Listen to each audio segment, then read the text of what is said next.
तो वहाँ पे उनको जब वो बिल्डिंग को दोबारा तोड़ा गया, मतलब उसके जब उसको धोखादायक करार देने के लिए उसको जब वहाँ से डैमेज किया गया।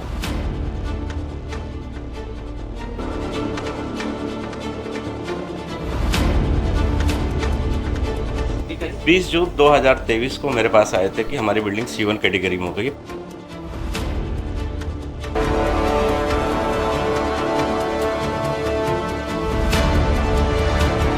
साफ साफ नज़र आ रहा है कि यहाँ पे मिली भगत करके जो है इन परिवार वालों को बेघर करने की जो है साजिश की जा रही है। और फिर 28 तारीख को 3 बजे मुझे कॉल आया जो फ्राइडे के दिन।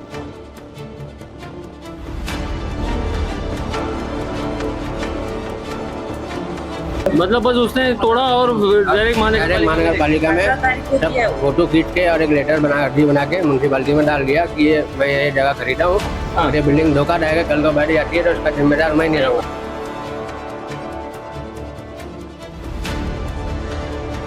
और कॉलम को इस अंदाज से तोड़ा गया था कि कॉलम को चारों बाजू से कंक्रीट निकाल दी गई थी स्टील। मैं अगर स्टेबिलिटी विड्रॉ नहीं करता, अगर उसने थोड़ा थोड़ा बिल्डिंग वाले कुछ मुझे बताया नहीं, बिल्डिंग वाले की जिम्मेदारी थी कि मुझे इन्फॉर्म कर दे कि यहाँ कुछ चेंजेस हो रहा, आप आके देखिए।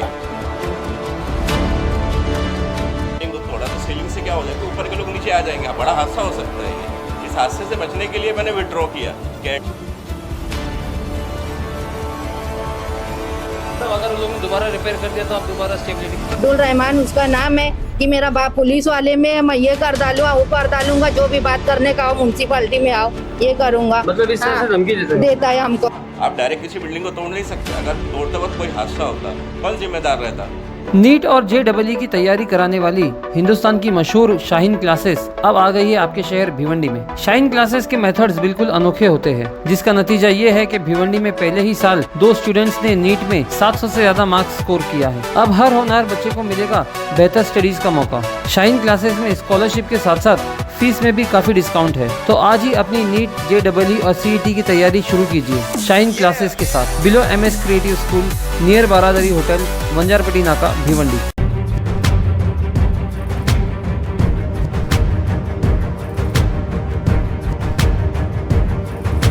हेलो फ्रेंड्स, मैं फिरोज मेमन दवाई में आप सभी का स्वागत है। 7 जुलाई को हमने एक न्यूज़ चलाई थी। भिवंडी के गुलजार नगर में एक मोमिन अपार्टमेंट है, जिस बिल्डिंग को 6 महीना पहले मतलब जनवरी में उसको रिपेयर किया गया था और उसको ये बताया गया था कि ये बिल्डिंग रहने लायक है। लेकिन उसके बाद में वहाँ पे कोई एक ओनर आया जिसने ग्राउंड फ्लोर पूरा ख़रीदा था और उसने कुछ तोड़फोड़ की और ये साबित किया कि ये बिल्डिंग अब धोखादायक है, जिस पर बहुत सारा विवाद खड़ा हो गया। जो बिल्डिंग के जो लोग थे उन्होंने जो है यहाँ पे आपत्ति जताई और उन्होंने कहा कि अब हमें बेघर किया जा रहा है, ये सारी कॉन्स्पिरेंसी है। अब इस बीच ये हुआ कि जिस इंजीनियर ने उस बिल्डिंग का ऑडिट किया था, स्ट्रक्चरल ऑडिट, और उन्होंने जो है उसको स्टेबिलिटी सर्टिफिकेट दिया था, तो वहाँ पे उनको जब वो बिल्डिंग को दोबारा तोड़ा गया, मतलब उसके जब उसको धोखादायक करार देने के लिए उसको जब वहाँ से डैमेज किया गया, तो उन्होंने जो है वो स्टेबिलिटी वहाँ से हटा दी, अपने सर्टिफिकेट वहाँ से कैंसिल कर दिया कि अब ये बिल्डिंग जो है रहने लायक नहीं है। तो यहाँ पे लोगों ने जो है जो इंजीनियर है उनके ऊपर भी ब्लेम करना शुरू किया और उनके ऊपर भी ये बता रहे हैं कि ये उस साजिश में शामिल है। तो आज हम उसी इंजीनियर के पास में आए, उनका नाम है आसिफ खान, जिनसे हम बात करेंगे, जानेंगे कि इस सारे मामले के पीछे क्या सच्चाई है और किस तरह का जो है यहाँ पे मामला हुआ है। तो आसिफ भाई, आपका बहुत बहुत स्वागत है हमारे चैनल में।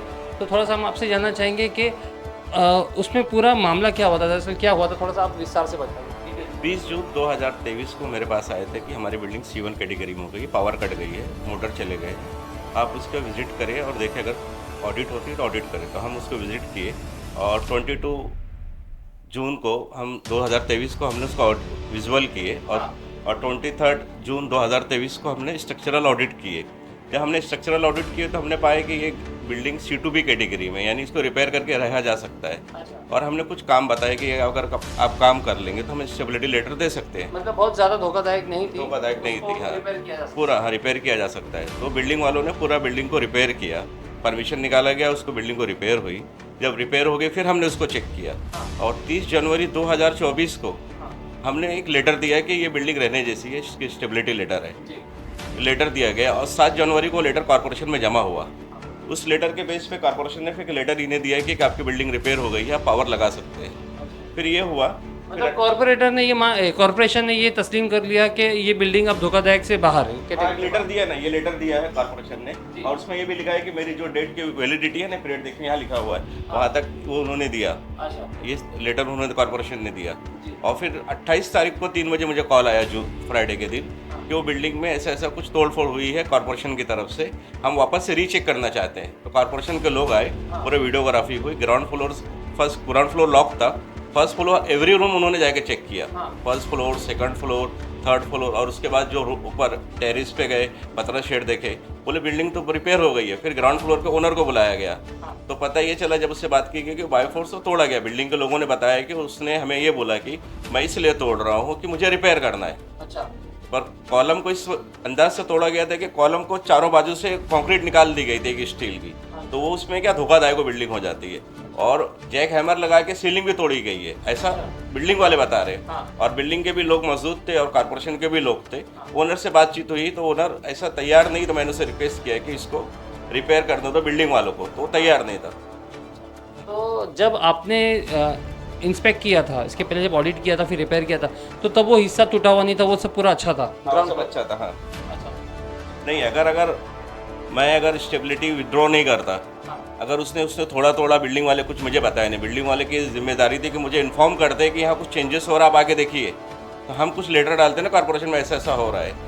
अगर मैं स्टेबिलिटी विड्रॉ नहीं करता, वो पूरा कॉलम तोड़ दे या कुछ हादसा हो जाए तो उसका जिम्मेदार कौन? बिल्डिंग गिर जाती, क्योंकि उसने 4 कॉलम तोड़ा वहाँ पर। हाँ, तो हमने भी देखा काफ़ी जो है तोड़फोड़ हुई थी, और उसके बाद में जो सीलिंग थी उसको भी तोड़ा गया। सीलिंग को तोड़ा, तो सीलिंग से क्या हो जाए कि ऊपर के लोग नीचे आ जाएंगे, बड़ा हादसा हो सकता है ये। इस हादसे से बचने के लिए मैंने विड्रॉ किया कि एटलीस्ट बिल्डिंग के लोग अवेयरनेस क्रिएट हो, लोग उनका साथ दे। कॉर्पोरेशन से मेरी बातचीत हुई है, मैंने अगर वो रिपेयर करके लेते हैं, वापस रिपेयर कर लेते हैं और एक मुझे एफिडेविट देते हैं कि अब हम इसकी देखभाल करेंगे, मैं स्टेबिलिटी देने के लिए तैयार हूँ।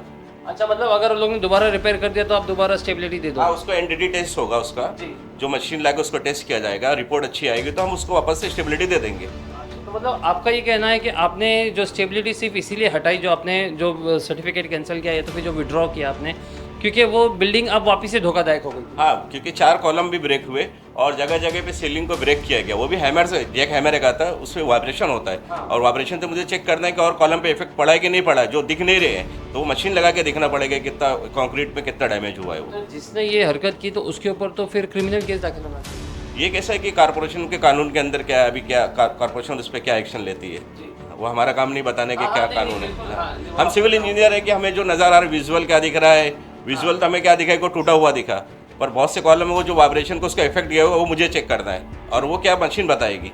आँख से तो नहीं पता चलेगा क्या हुआ बिल्डिंग के अंदर। कलर आप देखो, कलर अच्छा लगा हुआ है, बिल्डिंग अच्छी रिपेयर हुई है, बिल्डिंग वालों ने मेहनत करके रिपेयर भी किया, सब चीज़ अच्छा दिख रहा है, पर वाइब्रेशन से क्या इफेक्ट हुआ मुझे चेक करना है। अच्छा। हाँ, अच्छा, तो इसमें कॉर्पोरेशन ये कर सकती है कि मतलब जिन्होंने जो बिल्डिंग का जो डैमेज किया है उसके ऊपर केस कॉर्पोरेशन की तरफ से? नहीं, ऐसा मुझे ये बात समझ में आ रही है कि लोग 7-12 खरीद ले रहे हैं और ऐसे ग्राउंड फ्लोर पर जाकर तोड़ दे रहे हैं, और ओनर से कांटेक्ट नहीं कर रहे जो 10-20 साल वहाँ रह रहे, जो घर पट्टी भर रहे। अगर इस चीज़ को अगर आज नहीं रोका गया तो हमारे यहाँ 5 प्रभाग है, हर साल 2-3 प्रभाग में 1-2 बिल्डिंग निकलेगी, 5 साल के अंदर हमारे पास 100 बिल्डिंग खंडर खड़ी रहेगी, पूरा शहर खंडर हो जाएगा। ऐसे ही लोग 7-12 खरीद रहे कम पैसों में, और जो बेचारे 20 साल 30 साल से घर पट्टी भर रहे, बेघर हो रहे, तो इस आवाज़ को यानी इनको इंसाफ कब मिलेगा? जो लोग घर पट्टी भर रहे, जो 12 साल जो उस बिल्डिंग में रह रहे हैं, उन्होंने घर पट्टी भर रहे, तो उनके साथ कौन साथ देगा बताइए ना? अगर वो बेघर होते, बिल्डिंग गिर जाएगी, उनको कुछ भी नहीं मिलेगा। और बिल्डिंग तो मतलब बहुत ही नहीं है ना, मतलब 12-15 साल 12 साल से वो लोग घर पट्टी भर रहे हैं ना, 12 साल से घर पट्टी भर रहे हैं। वो सामने वाला जो बोल उनसे बातचीत हुई, वो बोलता है मैं तोड़ना चाहता हूँ, तो पर इनको क्यों नहीं लिया कॉन्फिडेंस में? इनसे बात करें ना कि भाई मैं ये ऐसा है। और ये कैसा है कि पहले जब बिल्डिंग कब तोड़ी जाती है, मैंने एक स्टेबिलिटी लेटर दिया, फिर उस पर कोई और इंजीनियर आके चेक करे, उसके ऑडिटर करे, फिर उसको एक रिपोर्ट दे, फिर टेक कमेटी बैठे, फिर डिसाइड होता है कि बिल्डिंग क्या है। आप डायरेक्ट किसी बिल्डिंग को तोड़ नहीं सकते। अगर तोड़ते वक्त कोई हादसा होता, कौन जिम्मेदार रहता? क्योंकि आप तोड़ रहे हो ना, वो भी मशीन लगा के तोड़ रहे हो, हाथ से नहीं तोड़ रहे हो। बहुत बहुत शुक्रिया आसिफ भाई हमसे बात करने के लिए। दोस्तों, यहाँ पे आसिफ भाई ने एक बहुत ही अच्छा मुद्दा उठाया कि लोग जो है सस्ते में 7/12 खरीद रहे। 7/12 मतलब जो ज़मीन होती है बिल्डिंग जिसके ऊपर खड़ी होती है, तो उस बिल्डिंग का जो 7/12 होता है तो ये अपने नाम पे करवा लेते हैं और ये दावा करते हैं कि अब पूरी बिल्डिंग जो है उनकी हो गई है और अब वो जब चाहे तब उसको गिरा सकते हैं, जब चाहे तब उसके ऊपर टावर खड़ा कर सकते हैं। तो ये भिवंडी शहर के अंदर जो है इस तरह का हम कहेंगे कि गोरख धंधा हो रहा है, जिसके ऊपर रोक लगाना बहुत ज़रूरी है और इसमें आम जनता को जागरूक होना बहुत ज़्यादा ज़रूरी है। तो दोस्तों हम इसके ऊपर आपको आगे की अपडेट देंगे और जो बिल्डिंग का अभी फ़िलहाल जिसने ग्राउंड फ्लोर ख़रीदा था, जिसने ये सारी चीज़ें डैमेज की, हमने उसको भी कॉल किया था। तो वो फ़िलहाल पुणे में थे, अब वो आगे हो गए तो हम उनसे वापस से एक बार रब्ता कायम करेंगे और जानेंगे कि आखिर ये सब तोड़ फोड़ करने के पीछे उनकी मंशा क्या थी। हमारे साथ में ऐसी बने रहे। मैं Firoz Memon, the voice news से। Thank you.